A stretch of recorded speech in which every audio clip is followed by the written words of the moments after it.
fx and gx are to function which are first continuous in AB and second differentiable in open interval AB, then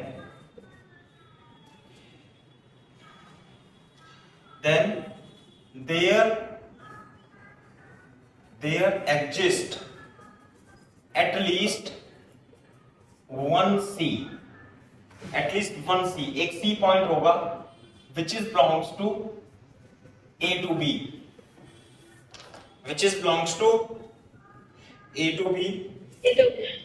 such that f dash x is equal to fb minus fa upon b minus a is equal to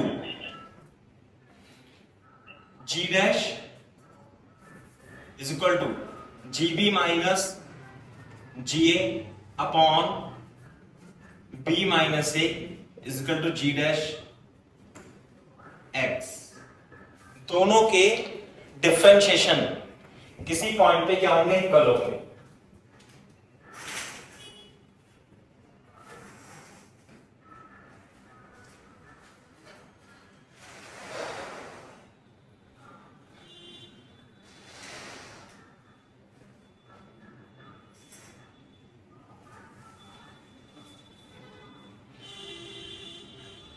सही है, तो ये है Cauchy mean value theorem. मैं इस पे एक example लिख देता हूं। क्या है कॉची मीन वैल्यू थ्योरम, ध्यान से सुन लो। जो पहली जो थ्योरम थी इससे पहले मीन वैल्यू थ्योरम, उसमें क्या था, रॉल्स थ्योरम। हाँ तो इससे पहले तो रॉल्स थ्योरम थी ना। हाँ, तो उसमें क्या था, उसमें एक एफ डैश एक्स सी ऐसा होता था कि वो जीरो हो जाए। एफ डैश सी क्या होता था, उसमें जीरो हो जाए, है ना। ये थोड़ा डिफरेंट है। इसमें दो फंक्शन होंगे एफ एक्स और जी एक्स। कौन कौन से, एफ एक्स और G x.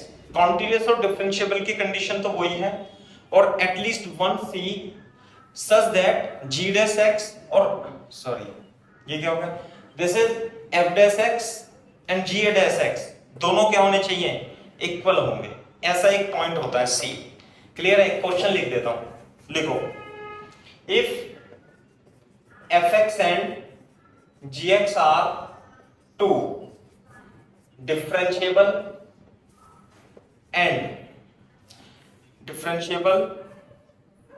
and continuous function in x belongs to 0 to 1 such that f0 is equal to 0, g0 is equal to 0, f1 is equal to 6, g1 is equal to 2, then in x belongs to 0 to 1 which option is correct, which is correct, A option, f dash x is 0 for all x, b sir f1 is equals to क्या लिखा है sir आपने, f1 is equal to 6,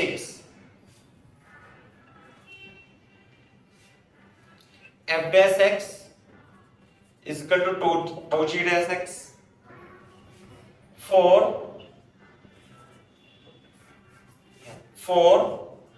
at least 1x, for at least 1x, c f dash x is equal to 2g dash x for at most 1x, 4 at most 1x.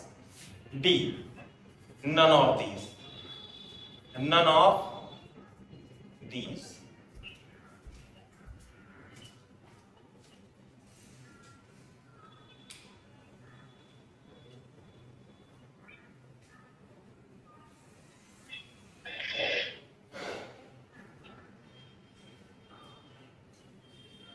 None of these. देखो कैसे करेंगे इस question को।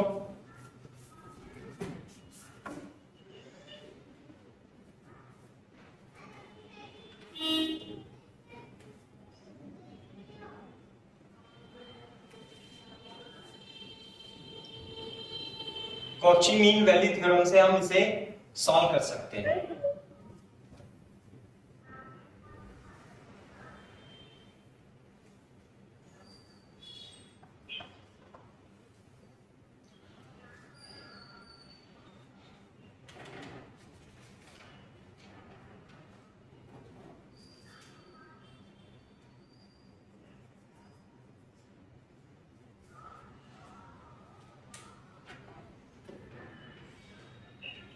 क्या है भाई Cauchy mean value theorem? What is Cauchy mean value theorem? If two function fx and gx are differentiable and continuous, कहां में? 0 और 1 में, है ना? कंटिन्यूअस है, पहली कंडीशन क्या है? कॉन्टिन्यूअस है, बिल्कुल सही बात है। दूसरी कंडीशन क्या है? डिफरेंशिएबल होने चाहिए, डिफरेंशिएबल, ये भी बिल्कुल सही बात है। क्लियर है क्या बात? तो अब हमें then there must be this condition. बोलो बेटा इस केस में ए क्या है?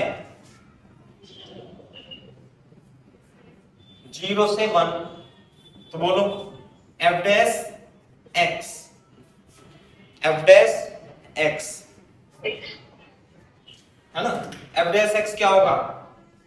f1 minus f0 upon 1 minus 0 is equal to A to B की वैल्यू आपने कहां से कैसे रखी? 0 से 1 है तो x की है ना। 0 से 1 x, lower limit 0 upper limit 1, 0 से 1, तो a और b क्या हो जाएंगे? 0, 1। नहीं आया समझ में? सर ए और बी की वैल्यू कैसे डिसाइड करी हमने? x बिलोंग्स है बेटा fx और gx हैं दो डिफरेंशिएबल कंटीन्यूअस फंक्शन है, किस किस के बीच में? 0 और 1 के बीच में। तो a की वैल्यू क्या हुई? 0 और b की वैल्यू क्या हुई? 1। यही तो है। पर सर इनके बीच में तो कोई वैल्यू नहीं आएगी फिर। अरे समझ नहीं रहे आप। जैसे y equal to X square, fx equal to X square है, ये फंक्शन है। मान लीजिए x बिलोंग्स टू 0 to 1 है, तो ये कहां से कहां तक है? 0 से 1 तक के लिए बात कर रहे हैं, ये मतलब है इसका। तो बीच में इसकी वैल्यू नहीं आएगी, 0.5 पे इसकी वैल्यू नहीं आएगी। Yes sir. भाई वो ऐसी तो डिफाइन करते फंक्शन को, नहीं है क्लियर बात? यस सर, आ गए। हाँ, तो फंक्शन को ऐसे तो डिफाइन करते हैं। कोई भी फंक्शन है 0 से 1 के बीच में डिफरेंशिएबल कंटीन्यूअस है, fx भी और gx भी। देन अकॉर्डिंग टू ऐसे लिख देंगे, अकॉर्डिंग टू कौन सी थ्योरम थी ये? Cauchy mean value theorem. According to Cauchy mean value theorem, CMVT, f dash x यानी f1 minus f0 1 minus 0 is equal to g1 minus g0 upon 1 minus 0 is equal to g dash x हो जाएगा। नहीं आई बात समझ में? दोनों क्या होंगे? बराबर होंगे। अभी इसे इधर ले लेते, इधर अलग लिख लेते हैं। तो देखो f डैश x सही है भाई। f1 देखो कितना, f1 कितना है? 6, f0 0 1 minus 0, f dash x कितना हो गया? 6। बोलो g1 कितना है? g1 है 2 और g0 0 अपॉन कितना हो जाएगा? Upon 2 minus 0। एक मिनट, मैंने कुछ गलती तो नहीं करती?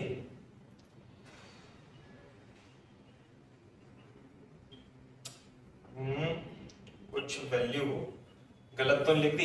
एक मिनट, बोर्ड पे देखना बेटा, ये f0 की वैल्यू है 2 है, f0 की वैल्यू 2 है। यहां देखना, ये से करेक्ट कर लेना। f0 की वैल्यू कितनी है बेटा? 2। f0 की वैल्यू है 2, बिल्कुल सही बात है। और g1 2, g0 0, minus 1 minus 0 is equal to g dash x। तो बोर्ड पे देखो, ये कितना जाएगा? 4 अपॉन 1। अब मैं इसे साफ कर देता हूं कंडीशन को। ये जाएगा f dash x is equal to 4 और ये जाएगा 2 is equal to g dash x। Clear है बात? तो देखो f dash x should be equal to 2 into 2 और 2 की वैल्यू g डैश x। नहीं तो एटलीस्ट अकॉर्डिंग, यहां पे लिखे according to LMDT at least 1x, at least 1x के लिए 4, एटलीस्ट 1x के लिए क्या होगा? ये कंडीशन होगी। This the condition.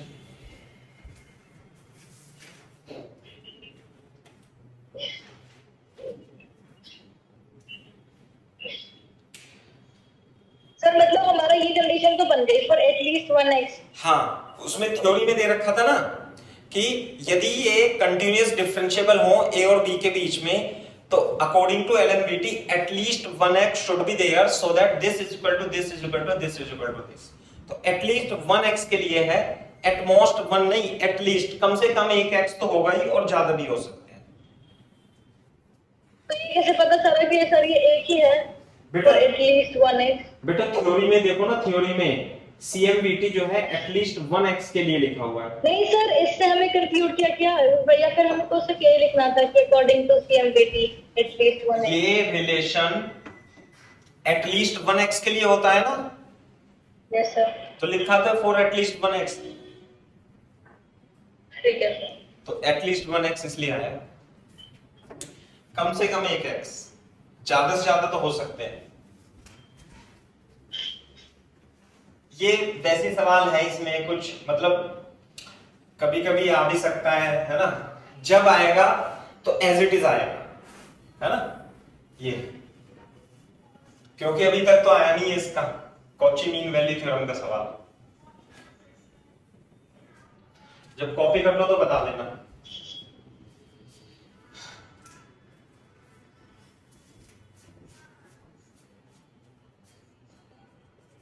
हो गया सर। इक्वेशन बेस्ड क्वेश्चन, कुछ क्वेश्चंस इक्वेशन बेस्ड होते हैं, उसमें इक्वेशन दे रखी होती है और कंडीशन दे रखी होती है। तो उसमें रोल्स थ्योरम के आधार पर, है ना? हमने रोल्स थ्योरम पढ़ी थी ना, रोल्स थ्योरम लगाएंगे कुछ क्वेश्चन जो है इक्वेशन बेस्ड है उसके लिए।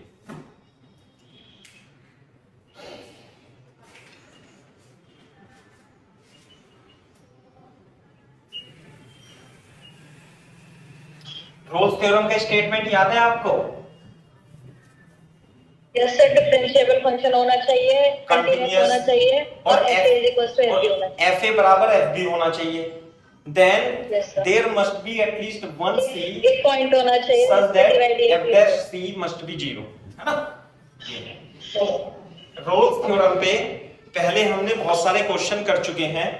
अब कुछ स्पेशल टाइप के क्वेश्चन है जिसमें रोल्स थ्योरम लगेगी लेकिन उसमें इक्वेशन भी दी होगी, है ना? तो देखो इसमें क्या होगा, 3 टाइप के क्वेश्चन हो सकते हैं। पहला कैटेगरी जिसमें इक्वेशन एक कंडीशन हो प्लस इक्वेशन हो, ऐसे क्वेश्चन होंगे जिसमें कंडीशन दी हो एंड एक इक्वेशन दी हो। एक तो इस टाइप के क्वेश्चन होंगे। दूसरे होंगे उसमें एक इक्वेशन दी होगी और एंड दूसरी भी इक्वेशन दी होगी, एक इक्वेशन और फिर दूसरी इक्वेशन भी दी होगी, यानी दो इक्वेशन दी होगी, इसमें कंडीशन और इक्वेशन दी होगी, इसमें इक्वेशन और इक्वेशन दी होगी। एक ऐसा क्वेश्चन होगा जिसमें ओनली इक्वेशन दी हो, सही है। Yes sir. तो देखो इसके लिए जब आपके पास एक कंडीशन हो और इक्वेशन दी हो, तो आप इसके लिए सॉल्व करने के लिए क्या तरीका अपनाएंगे कि आप उस इक्वेशन का क्या कर दोगे, इंटीग्रेशन कर दोगे और उसे क्या मान लोगे, fx मान लोगे। जब मैं सवाल कराऊंगा तो समझ में भी आएगा, है ना। तीनों लिखने हैं? हाँ, जब इक्वेशन और कंडीशन दी हो तो सॉल्व करने का तरीका क्या है, जो इक्वेशन दी हो उसका इंटीग्रेशन कर देना और उसे fx मान लेना, प्लस उसके बाद रूट्स थ्योरी और रोल्स थ्योरम अप्लाई कर देना, ऐसे हो सकता है। कॉपी करो। जब कंडीशन और इक्वेशन दी हो तो इस इक्वेशन को इंटीग्रेट करके fx मान लेना। सेकंड वाली क्या है? क्या बेटा? तो सेकंड वाली क्या है कि इक्वेशन दी होगी और दूसरी भी इक्वेशन दी हो। पहली इक्वेशन, सर क्या मतलब? Yes sir. पहली भी इक्वेशन और दूसरी भी इक्वेशन दी हो, अच्छा सर। दो इक्वेशन होंगी इसमें, सही है। थर्ड वाली क्या है सर? थर्ड वाली में जिसमें ओनली इक्वेशन दी हो, only one equation is given, equation ही दे रखी है, only one equation is given. Copy करो।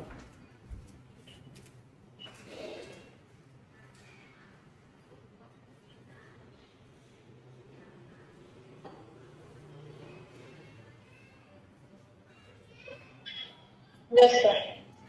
तो जब कंडीशन और इक्वेशन दी हो तो जो इक्वेशन दी हो उसका आप इंटीग्रेशन करके fx मान लेना, उसके बाद जो रूट थ्योरी और रोल्स थ्योरम पढ़ाई थी आपको उसे अप्लाई करके देखेंगे, ठीक है। दूसरा, यदि इक्वेशन दी हो और इक्वेशन दी हो तो इसमें क्या करना है आपको, इसमें आपको आइडेंटिफाई करना है, एक इक्वेशन और दूसरी इक्वेशन आइडेंटिफाई करना है, किसे fx माने और किसे f डैश x माने, ये आइडेंटिफाई करना है। आइडेंटिफाई करने के बाद fx पता लग जाएगा, f डैश x पता लग जाएगा। आप क्या करोगे, अप्लाई रोल्स थ्योरम, फिर आप रोल्स मीन वैल्यू थ्योरम आप लगा दोगे, है ना, ये एंड रूट्स थ्योरी, बिल्कुल सही बात है। जब दो इक्वेशन दी हो क्वेश्चन में तो आपको एक को fx मानना है और एक को f डैश x मानना है, उसके बाद रोल्स थ्योरम और रूट्स थ्योरी आप अप्लाई कर देंगे क्वेश्चन को सॉल्व करने के लिए।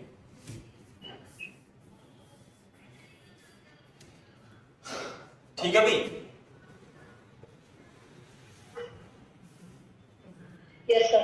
दूसरा, अगर जो एक आपको इक्वेशन दी हो केवल, तो क्या करोगे आप उस सर ये क्लियर नहीं दिख रहा, आप इसको रीड कर दो एक बार। किसे, इसे और ऊपर वाला आइडेंटिफाई जो वाला आइडेंटिफाई करना है, आइडेंटिफाई हिंदी में लिख दिया ना मैंने, करना है किसे fx माने और किसे f डैश x माने। सर ऐसे कैसे करेंगे हम? वो देखना पड़ेगा, वो दिख जाएगा आपको, आइडेंटिफाई करना है, ऐसे तो करना ही पड़ेगा।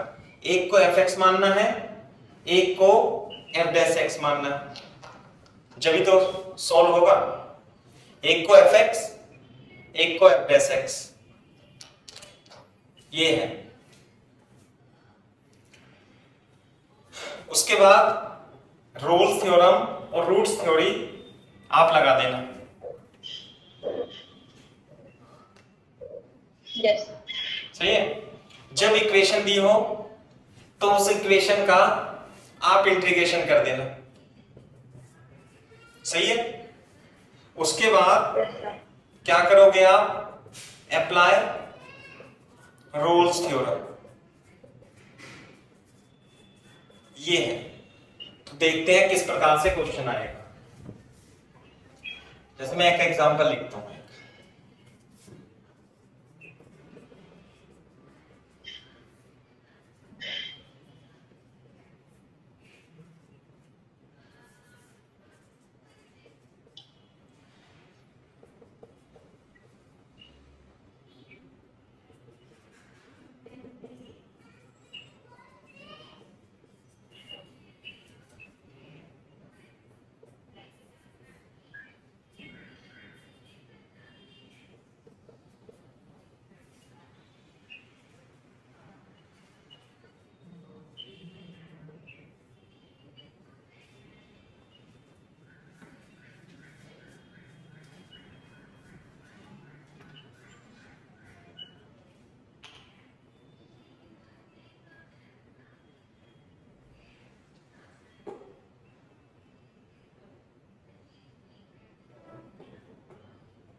has at least one root lies in 0 to 1।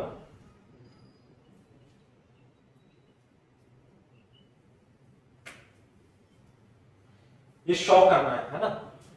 यहां पे इससे पहले बेटा ये लिख लेना, show that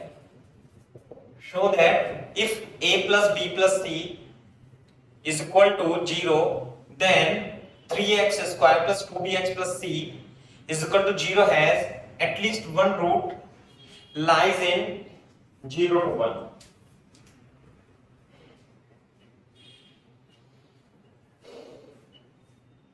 Pragya, Rolle's theorem, Rolle's theorem याद करो। रोल्स थ्योरम, जब भी इस टाइप का क्वेश्चन आए, कंडीशन दी हो और इक्वेशन दी हो, एक कंडीशन दी हो और एक इक्वेशन दी हो, तो क्या करोगे, जो इक्वेशन दी है उसका इंटीग्रेशन कर देना और उसे fx मान लेंगे।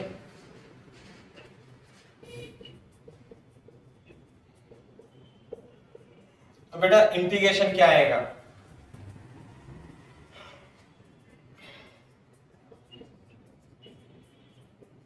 बोलो।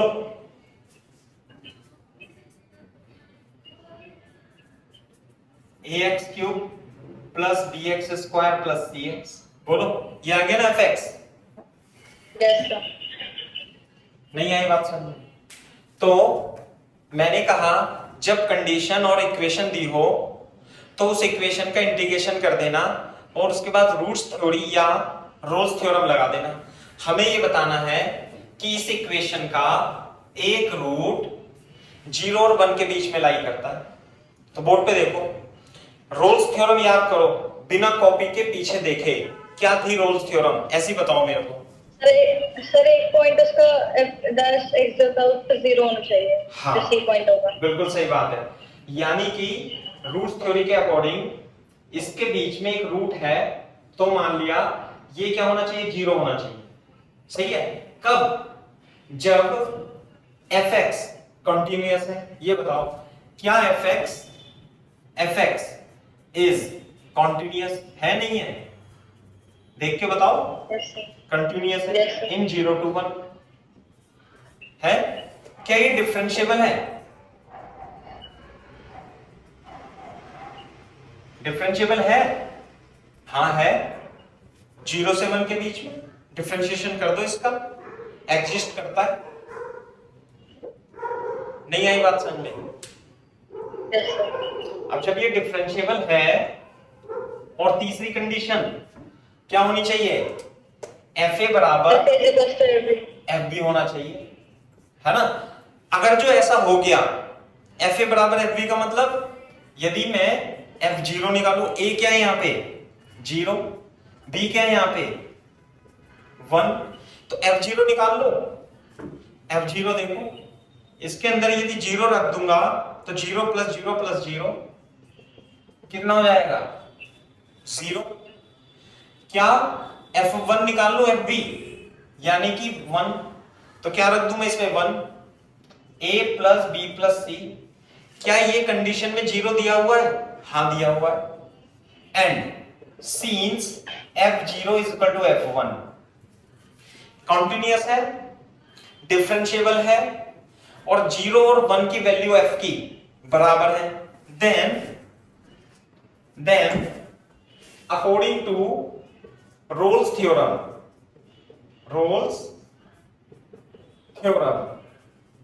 क्या होना चाहिए, f dash x should be 0 at least 1 point। तो इसका f dash x क्या आएगा, यही आएगा। देखो इसका डिफरेंशिएशन करके 3ax square plus 2bx is equal to 0 must has at least one root between 0 1 in 0 1, ये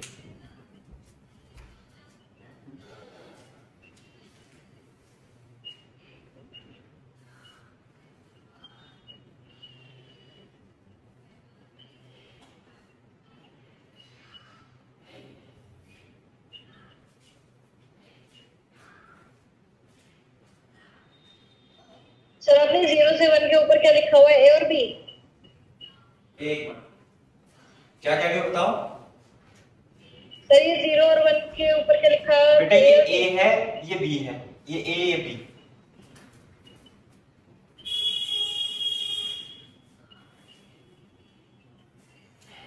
सर यहाँ पे लगाना तो पड़ेगा ना कि बाय रोल्स थ्योरम।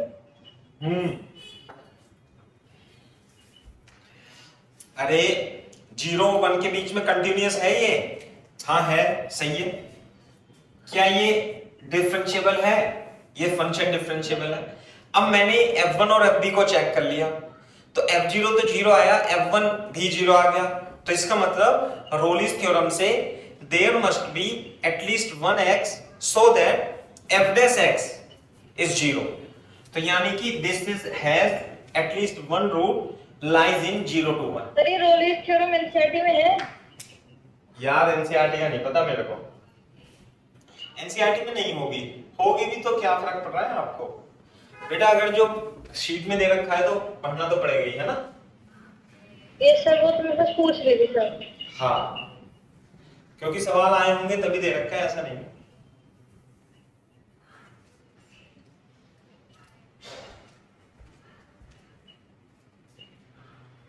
लेकिन ये ऐसे सवाल है मतलब इसे प्रैक्टिस करने के बाद ही आ पाएगा, जैसे ट्रिग्नोमेट्री वगैरह वगैरह है वो हो जाती है, इनके सवाल 10 20 30 कर लोगे जब आपको समझ में आएंगे। ये ऐसे सवाल है ना, ये अजीब से थ्योरम होती है। मैं इसे सब कर देता हूं। तो ये पहले टाइप का था जिसमें एक कंडीशन दी हो और एक इक्वेशन दी हो।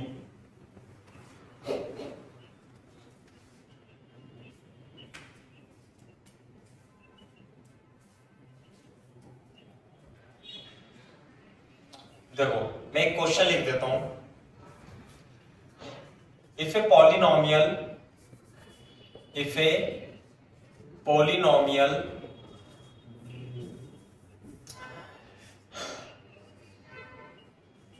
2x cube plus 6bx square plus 3dx plus c is equal to 0 has two roots between two roots in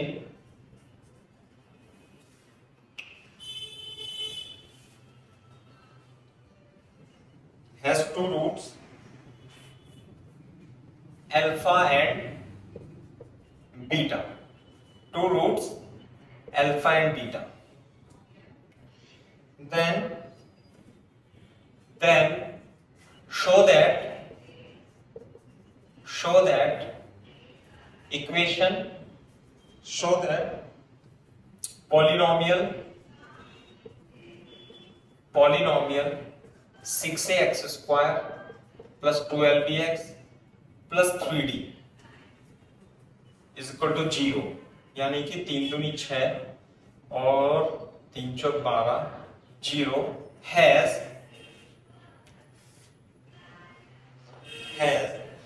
one root between alpha and beta. Question है,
हाँ भी हो गया। Yes, sir.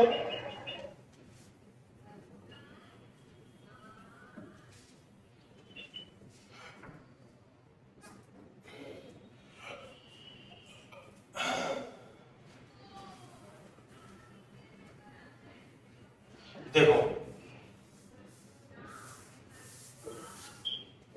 बोर्ड पे देखो, इसमें एक इक्वेशन दे रखी है और दूसरी भी इक्वेशन दे रखी है।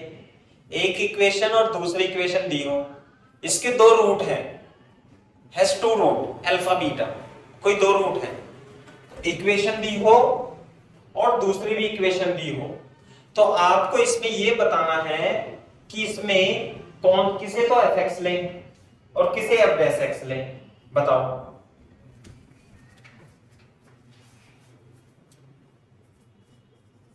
एक को एफ एक्स लेंगे और एक को जी एफ डैश एक्स लेंगे, नहीं एक को एफ एक्स और एक को एफ डैश एक्स। देखो इसे ले लेते हैं हम तो एफ एक्स, ऊपर वाला एफ एक्स लेंगे और नीचे वाला एफ डैश हाँ, लेंगे, plus 6bx square plus 3dx plus c, है ना। तो इसमें क्या है, इट हैज टू रूट्स, कौन कौन से, अल्फा एंड बीटा, ऐसे दो रूट्स है इसके, अल्फा बीटा। क्लियर है क्या बात। दूसरी बात, यदि अल्फा बीटा दो रूट्स हैं तो इसका मतलब एफ अल्फा और एफ बीटा दोनों बराबर करेंगे, दोनों बराबर है, जीरो के बराबर है, मतलब रूट है तो पहली बात। और ये कंटिन्यूअस है क्या, एफ एक्स इज कंटिन्यूअस, बिल्कुल सही बात है, देखने से ही पता लग रहा है। And differentiable as well, differentiable नहीं, then there must be at least one root 1x so that f dash x is equal to 0। बोलो तो इसका f dash x यदि मैं करूं तो कितना आएगा f dash x, 6a 3 दूनी 6, मैंने कुछ गड़बड़ तो नहीं करती, नहीं, 3 दूनी 6a x square plus 12bx plus 3d is equal to 0, है ना। ये क्या होना चाहिए, 0 के बराबर, 6x square plus 12bx plus 3d। अब इसमें से 3 कॉमन ले लो आप, जब 3 कॉमन लोगे तो कितना बचेगा, ये बचेगा 2ax² plus 4bx plus d is equal to 0। ये ना आंसर है। तो इसका वन रूट है ना, ये 0 है, तो वन रूट क्या होना चाहिए, अल्फा और बीटा के बीच में होना चाहिए।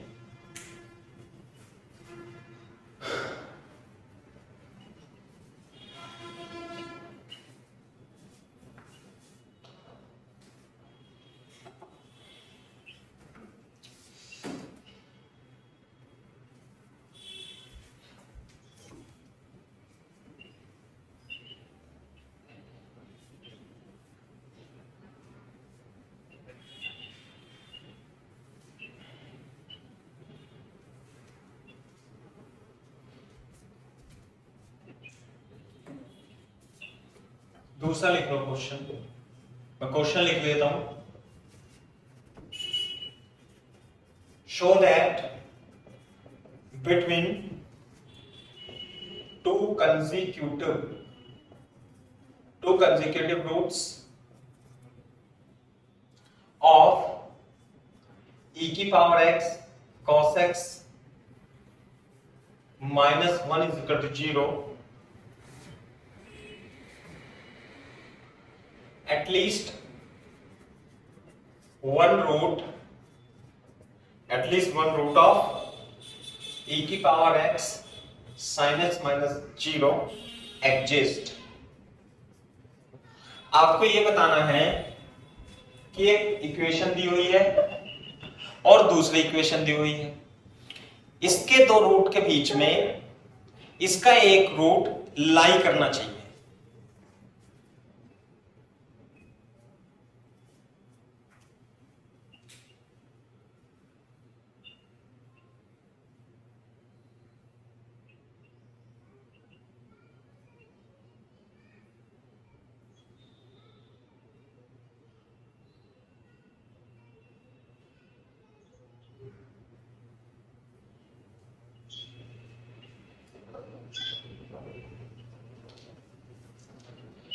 हाँ भाई करें, देखो रोल्स थ्योरम लगानी है। रोल्स थ्योरम क्या, कि यदि fx कंटिन्यूअस और डिफरेंशिएबल है, कंटिन्यूअस डिफरेंशिएबल है और अल्फा बीटा दो रूट्स हैं, यानी एफ अल्फा एफ बीटा बराबर हैं, तो दूसरा पॉइंट होगा ए जिससे कि एफ डैश एक्स 0 हो। बोर्ड पे देखो, इसमें अपन है ना इसके दो रूट के बराबर में, इसके दो रूट है ना, मान लेते हैं एफ एक्स ई की पावर एक्स माइनस के रूट क्या है, अल्फा बीटा, यानी कि एफ अल्फा और एफ बीटा दोनों बराबर है। क्या ये कॉन्टिन्यूअस है? क्या ये डिफरेंशिएबल भी है?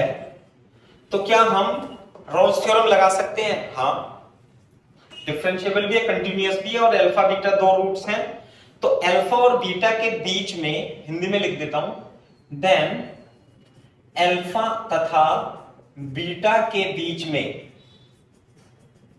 एक सी, बीच में एक सी या एक एक्स, एटलीस्ट बीच में at least 1x must be there so that f dash x is equal to 0। Board पे देखो, इसका मतलब e की पावर x, इसका डिफरेंशिएशन करेंगे हम। कैसे करेंगे बेटा f dash x का differentiation? First second minus sine x e की power x is equal to 0। Board पे देखो, माइनस e की power x sine x plus e की power x cos x is equal to 0। और यहां से देखो e की पावर cos x माइनस 1 0 दे रखा है, तो इसे हम क्या लिख सकते हैं? 1, तो इसे मैं 1 लिख सकता हूं, sine x plus 1 is equal to 0। तो 1 माइनस, यही आ गया ना, power sine x minus 1 should be 0. तो it should have at least one root between alpha and beta so that ex cos x minus 1 is equal to 0.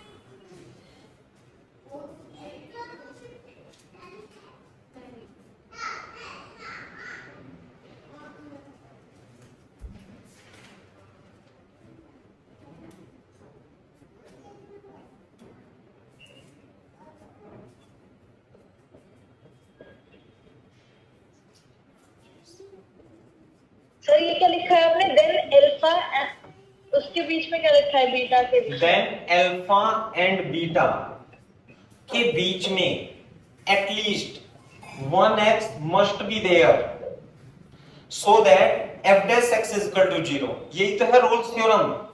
क्या है ये? Yes sir. Rolle's theorem. Rolle's theorem.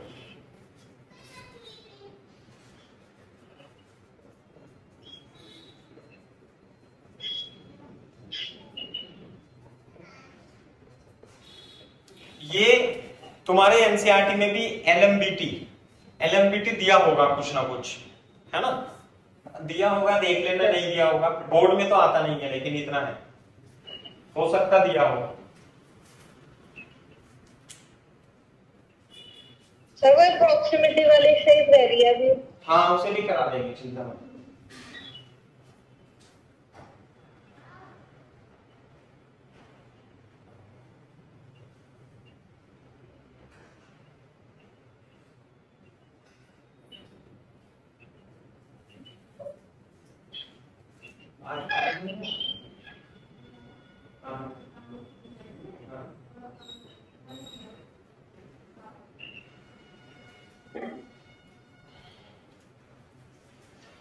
तुम्हारे school में क्या चल रहा है बेटा?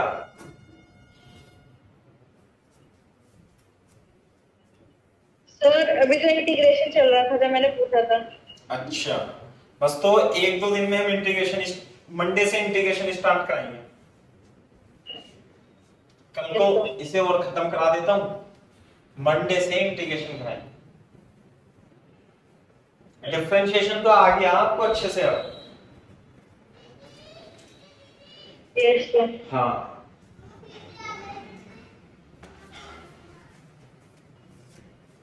देखो लेग्रांजे मीन वैल्यू थ्योरम, पहले इसका स्टेटमेंट लिख लो. Statement for any function y is equal to fx in a to b if following two conditions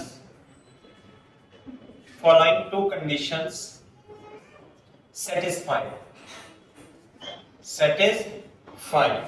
First, fx is continuous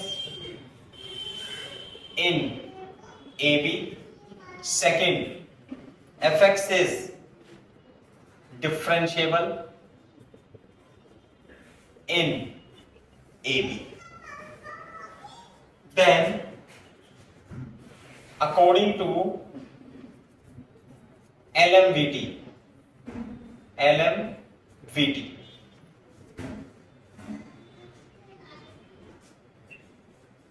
there exists at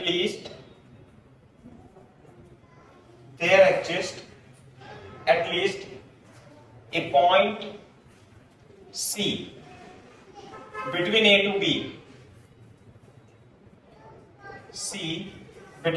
B. Where f dash C is equal to fb minus fa upon b minus समझ लो, बहुत ही प्यारा concept है ये, Lagrange mean value theorem. एक बार देखिए, क्या अपनी photo से क्या देखते हैं इसमें, इसमें नहीं, इसमें सही है।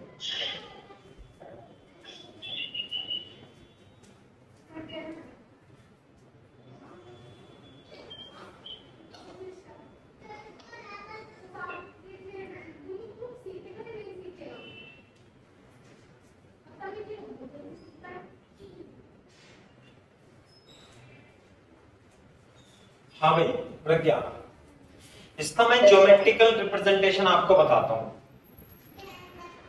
Geometrical representation,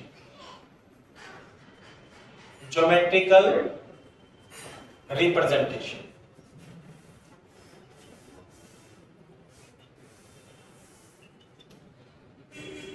geometrical representation.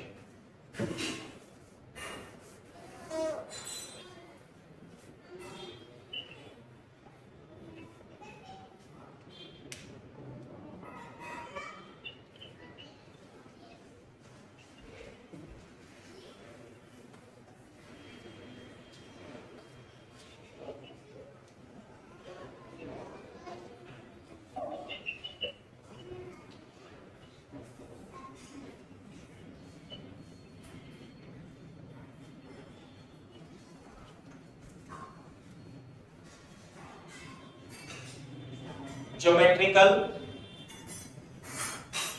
Geometrical representation. Board पे देखो, लिख लिया भाई, कॉपी कर लिया बच्ची?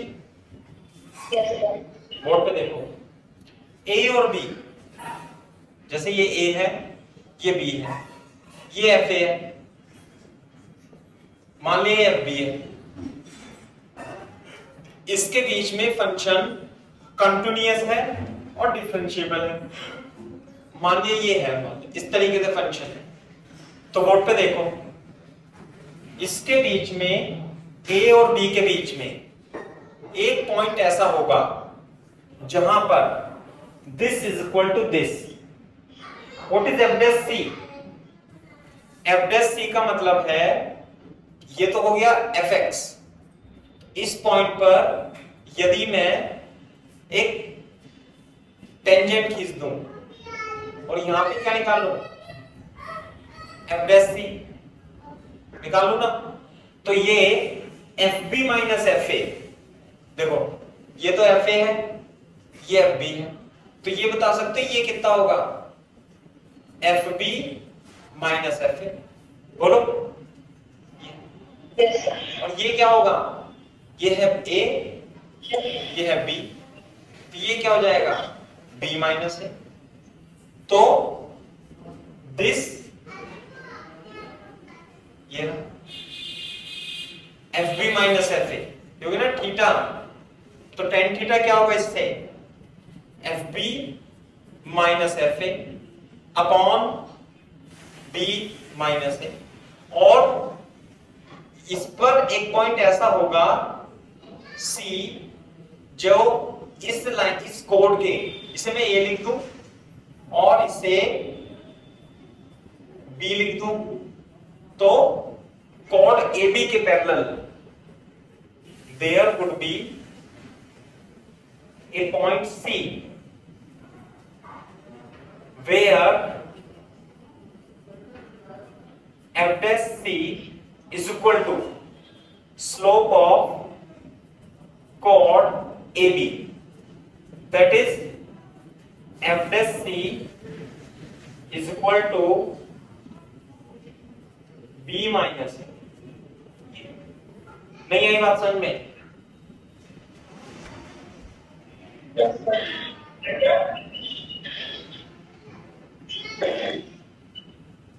सफल करके दो।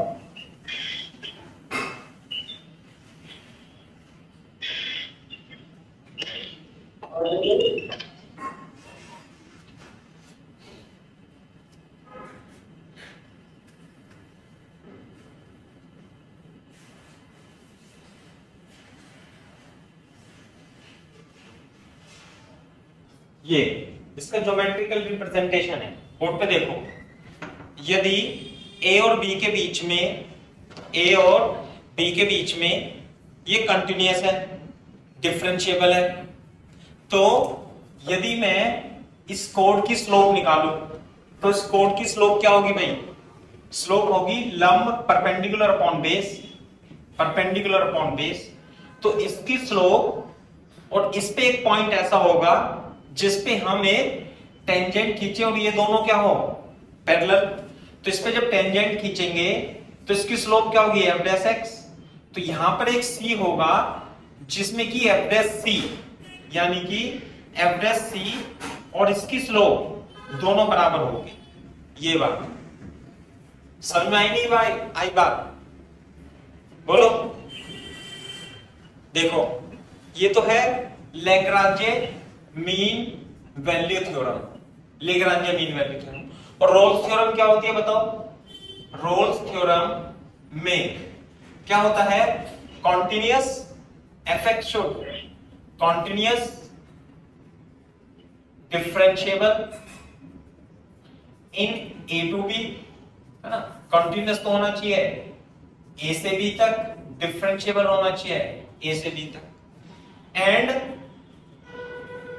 F A is equal to F B, then there must be at least one point की एफ डैश सी जीरो। आप इससे ही रोल्स थ्योरम को प्रूफ कर सकते हो। What is Rolle's theorem? What is LMVT? ये है एलएमबीटी। देखो यदि एफ ए, इसमें देखो in LMVT if F A is equal to F B, F A और एफ बी बराबर हो तो क्या होगा? ये चित्र इस तरीके से बनेगा। बोलो, एफ ए और ये एफ बी, ये तो ए, ये है बी। तो there must be a point C such that f dash x at least one point, at least one c, so that it is equal to 0. Rolle's theorem में f dash c 0 के बराबर होगा, जबकि LMBT में f dash c fb minus fa upon b minus a के equal होगा। तो Rolle's theorem थी, ये रोल्स थ्योरम थी, ये क्या थी? Rolle's theorem. LMBT it is Rolle's theorem. तो हम LMBT से रोल्स थ्योरम को भी प्रूफ कर सकते हैं।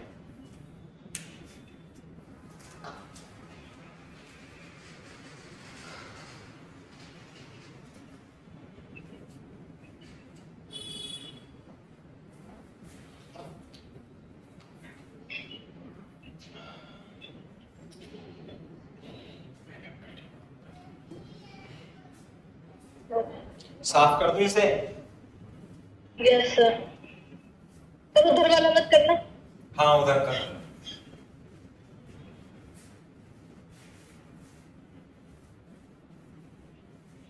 सर कब तक कराओगे?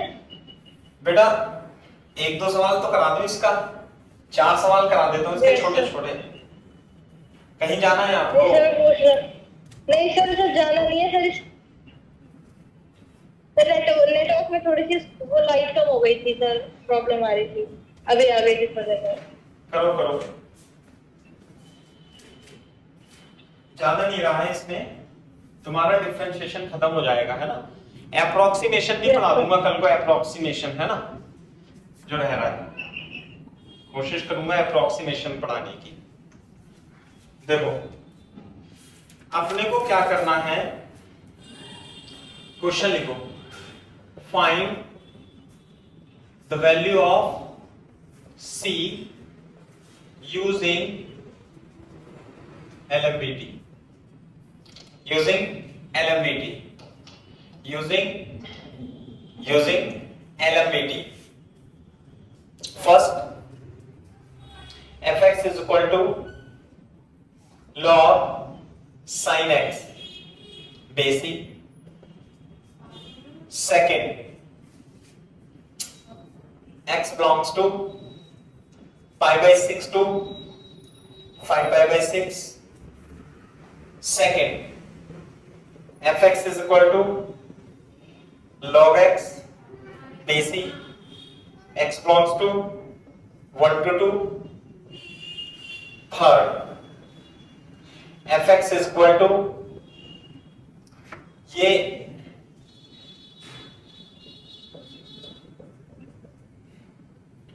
One by two minus x का whole square, x is greater than and equal to one by two less than one. Fourth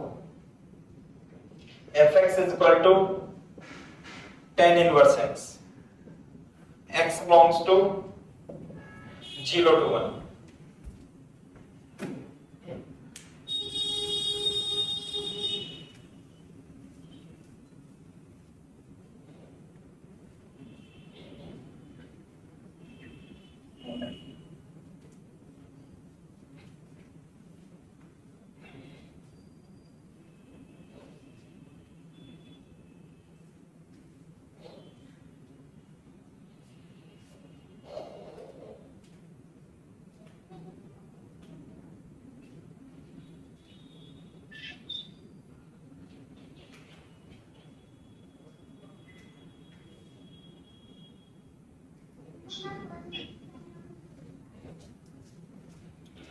हाँ भाई, हमें क्या करना है, c की वैल्यू निकालनी है using LMVT.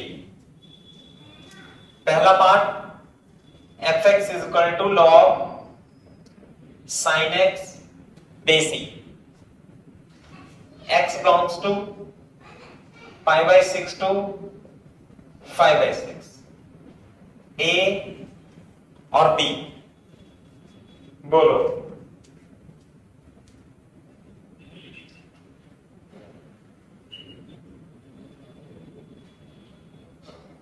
What is LMVT? जब कॉपी कर लो तो बता देना.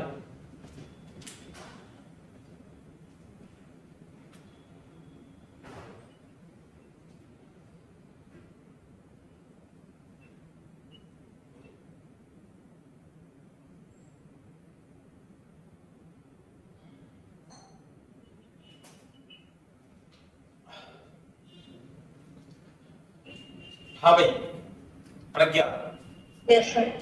देखो LMVT याद करो, स्टेटमेंट क्या है, ए और बी के बीच में कॉन्टिन्यूअस है, ये चेक करो, डिफरेंशिएबल है, ये चेक करो. यदि ऐसा है तो इसके बीच में यहां पे लिखना find the value of C, find the value of C. इसके बीच में एक पॉइंट होगा सी, such that FC f dash c is equal to fb minus fa upon b minus. नहीं आई बात समझ में? बोलो, क्या ये फंक्शन कंटिन्यूअस है? हाँ है, क्योंकि sin x पाई बाय 6 और 5 पाई बाय 6 में कंटिन्यूअस होता है. क्या ये डिफरेंशिएबल है? हाँ है. डिफरेंशिएबल है, डिफरेंशिएबल बिल्कुल है. कंटिन्यूअस है, बिल्कुल है.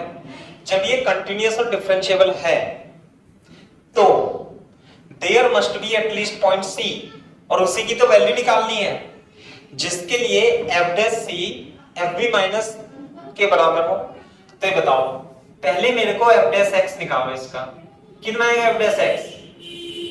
इसका डिफरेंशिएशन बताओ भाई. log sin x का डिफरेंशिएशन, log sin x. अरे ln x कहां पे चली जाती हो बेटा? हेलो. यस सर, मैं यही हूँ. हाँ तो सर मैंने अनम्यूट कर रखा है. बोलो, log sin x का डिफरेंशिएशन बताओ. 1 upon sin x हाँ, into cos x. Very good. तो ये हो गया cot x.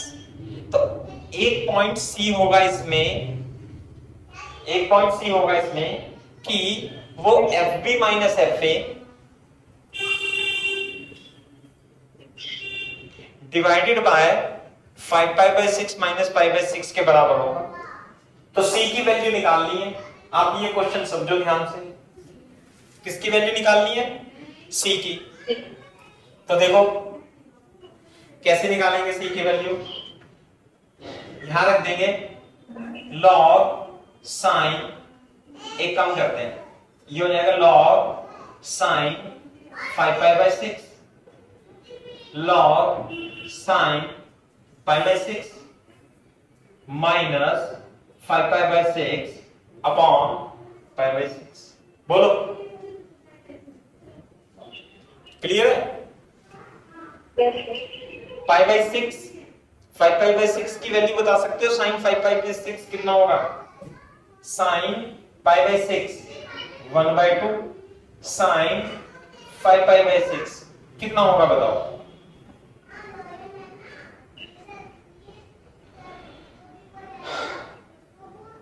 बोलो। Yes sir. अरे sin 5π/6 sin 150 की वैल्यू, sin 150 की वैल्यू, हाँ कितनी होगी? कितनी होगी?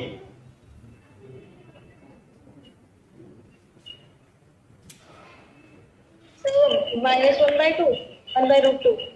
अबे ढंग से यार, ढंग से, इतना भी बेकार नहीं पढ़ाया मैंने।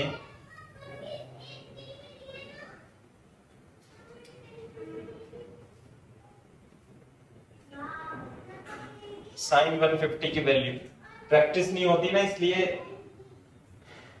कुछ करना पड़ेगा मेरे को।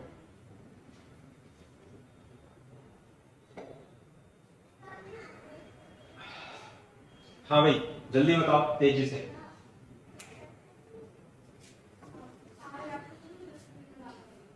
नहीं पता? कैसे निकाल रहा हूँ?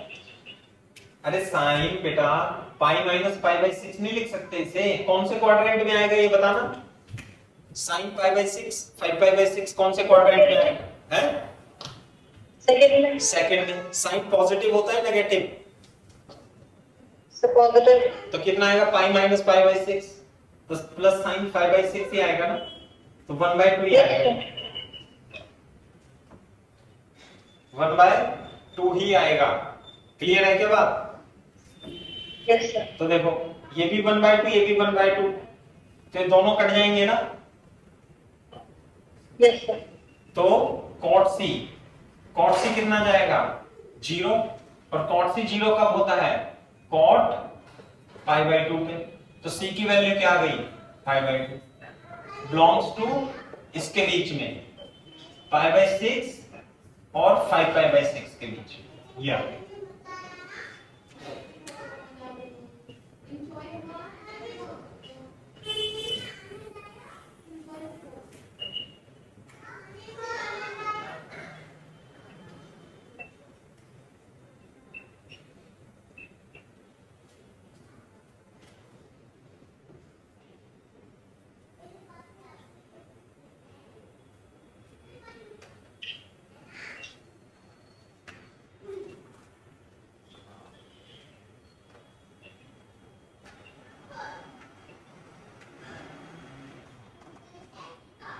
हाँ भाई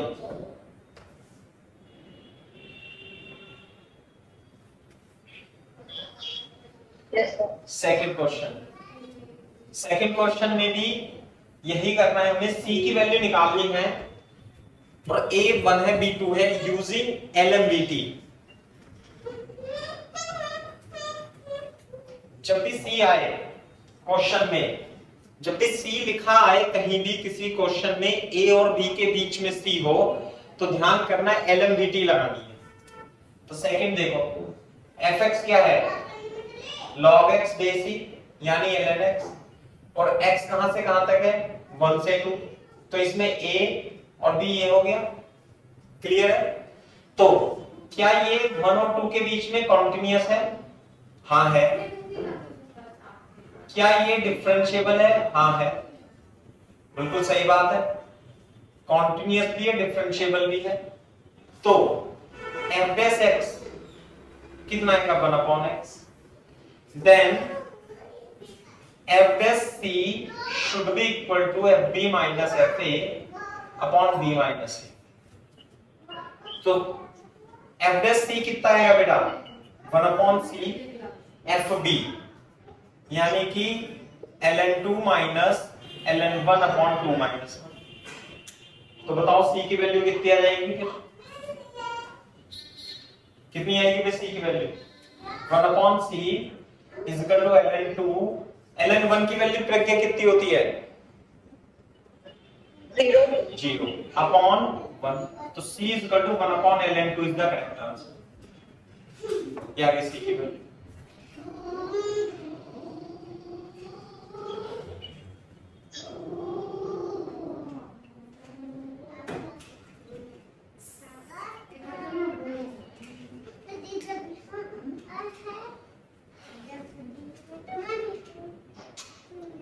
पता है कि पढ़ा रहे हैं तो बोल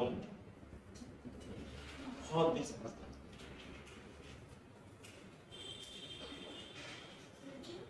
कॉपी कर लो बेटा।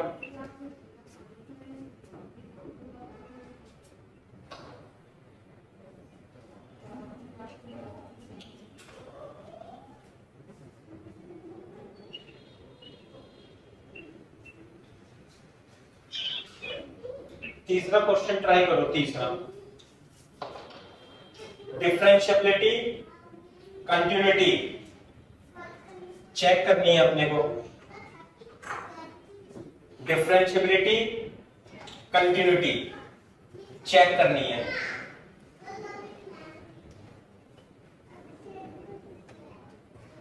देखो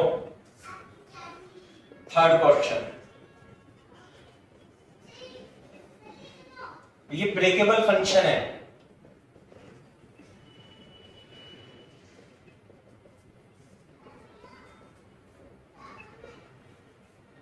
वन बाय टू बोलो। सबसे पहले 0 से 1/2 तक तो ये है और 1/2 से 1 है, तो इसकी कंटिन्यूटी चेक करनी पड़ेगी और डिफरेंशिएबिलिटी चेक करनी पड़ेगी। किस पॉइंट पे डिसकंटिन्यूअस हो सकता है ये बताओ प्रज्ञा।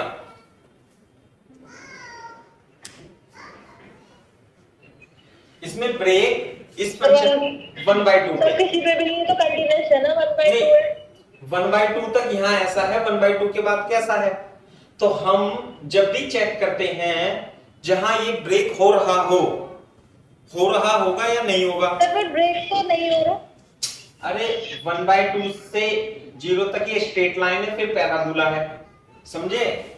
तो इस टाइप के जब भी फंक्शन हो तो ये जो ब्रेकिंग पॉइंट होते हैं जहां जंप हो सकता है वहां चेक करते हैं। तो देखो ये तो है, देखो ऐसे होगा ना ये फंक्शन 1/2 0 और 1, 0 से 1/2 के बीच में क्या है ये स्ट्रेट लाइन है ऐसे, और 1 से 1/2 के बीच में ये क्या है, ये पैराबोला है ऐसे करके कुछ है, बोलो है ना। तो यहां से देखो 1/2 पर ये इसे बोलते हैं लेफ्ट हैंड लिमिट। 1/2 से जस्ट इधर लेफ्ट हैंड लिमिट, इसे क्या बोलते हैं लेफ्ट हैंड लिमिट LHD।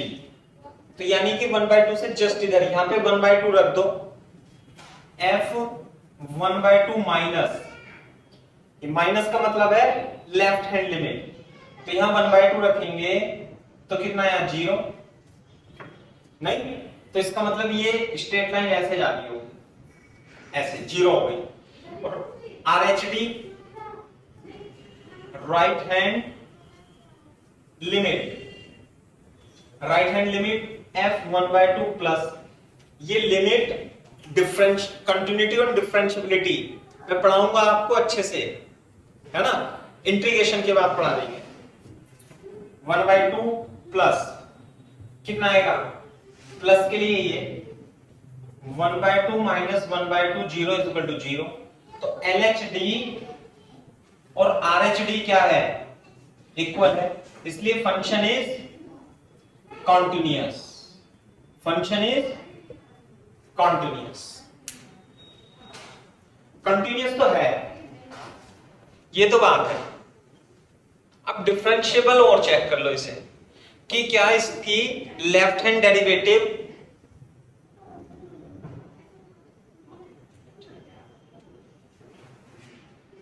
अरे मैंने गलत इंग्लिश में लिख दिया। ये लेफ्ट हैंड लिमिट होती है ना, LHL RHL, left hand limit right hand limit, LHL RHL ये होता है। LHL और RHL बराबर हैं, इसलिए फंक्शन इज कंटिन्यूअस।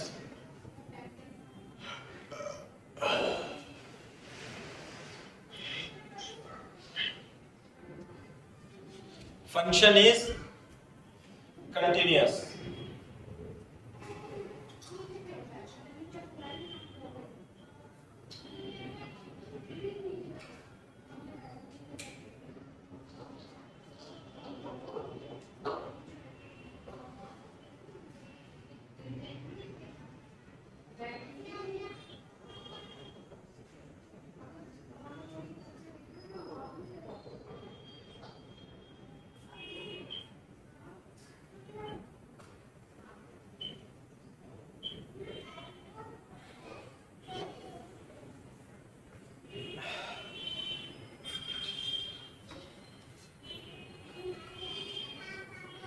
चलो भाई,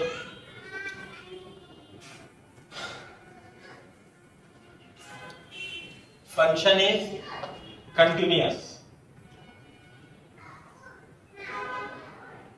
बोलो। Yes, sir. अब हम LHL equal to RHL, left hand limit right hand limit बराबर है, इसका मतलब ये इस तरीके से होगा। यहाँ पे इधर तो स्ट्रेट लाइन है, ये है 1/2 माइनस एक्स और ये 1/2 माइनस एक्स का होल स्क्वायर। ये इस तरीके से दोनों पे 1/2 पे दोनों की वैल्यू 0 0 है, ये भी 0 ये भी 0। लेकिन मैं इसका यदि डिफरेंशिएशन निकालूं तो इसका डिफरेंशिएशन कितना आएगा प्रज्ञा? -1 ग्रेटर देन 0 से लेके 1/2, और इसका differentiation 1/2 minus x into -1, x is greater than 0 less than 1/2, x is greater than 1/2 less than 1/2, ये हो गया। तो LHD लेफ्ट हैंड डेरिवेटिव क्या है बेटा? इसका लेफ्ट हैंड डेरिवेटिव -1। अब देखो RHD का मतलब राइट हैंड डेरिवेटिव। इसमें x की जगह क्या रख दूं? 1/2, तो 2 Yes, sir. Into 1/2 minus 1/2 into -1, ये कितना आ गया? 0। तो LHD तो है -1 और RHD कितना है? 0। Since LHD is not equal to RHD, therefore function is not differentiable। Function यदि डिफरेंशिएबल नहीं है 1/2 पर, therefore no value of C, कोई भी C की वैल्यू नहीं होगी, क्योंकि LMVT लगाने के लिए फंक्शन डिफरेंशिएबल एंड कंटिन्यूअस होना चाहिए।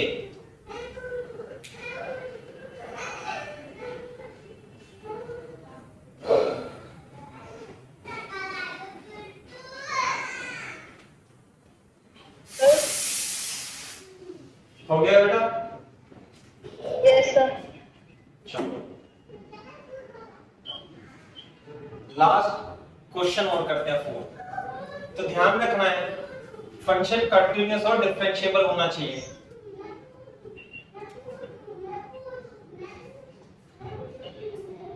fx था tan इनवर्स x 0 से 1, a और d 0 और 1 हो जाएंगे इसमें।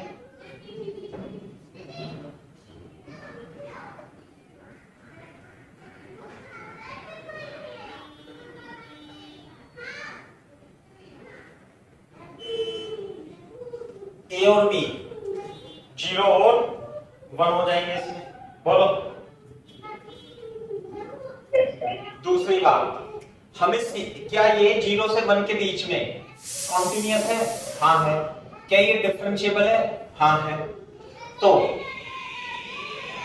f डैश x कितना आएगा इसका? 1 plus x square. tan inverse x का डिफरेंशिएशन 1 upon अरे बेटा उधर खेलो, भाग भाग भाग खेलो, भाग भाग सो।